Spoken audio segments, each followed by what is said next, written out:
when I realized I could no longer work at home for Yeah. my own mental sanity, and I just started Googling, and I saw your page came up and it said coming soon, and I'm thinking, is it soon enough? Like, Yeah.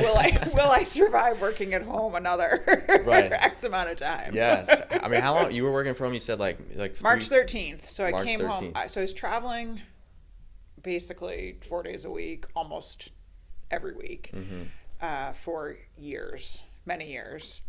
And on March 13th, I came home, and that was it. I haven't left since. Wow.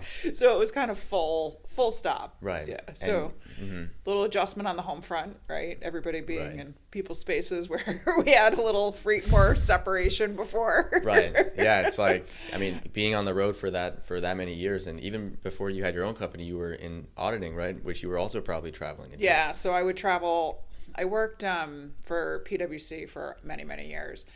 And towards the end, I was traveling a lot more. Yeah. And then I started working more locally again Okay. for a couple of years, visiting clients, but the clients were mostly local. Like in Massachusetts and So there would mostly be day trips or, 1 or 2 nights kind of driving there. And then when I started working on my own in like 2011, I really started traveling.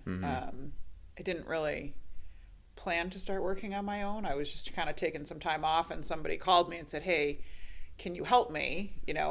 We have this thing in Indiana." And I was like, sure, I can go to Indiana. And from there, I didn't stop. Right. So that once was, they get that one yeah, question to do something, you take to do it, and then it all floods in, right? yeah. And once you get kind of used to being on the road, it's not a thing anymore. It's just part of your normal routine. So Right. if you're open to that, it just kind of opens a lot of doors that Right. maybe before I would have thought, oh, I don't want to do that, or I don't want to be away so much. Or, Right. It's almost like a double-edged sword, because you don't want to travel, but then you don't get as much business, right?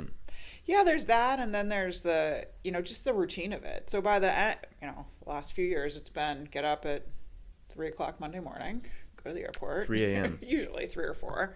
Go to the airport, take the very first flight out. Wow. Work full day Monday through Thursday. Come home Thursday night. And during the week, there's no commuting, right? Yeah, It's, 5 or 10 minute walk from a hotel to an office. So Yeah. you save all that time during the week. Right.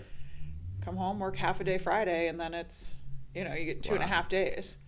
Of downtime Of before. downtime, yeah. Wow. But then your Sunday isn't really a Sunday, because you got to wake up early on Monday, right? So how Well, does that for work? a while it kind of works like that, but then you realize if you're just going to not do stuff on Sunday because Right.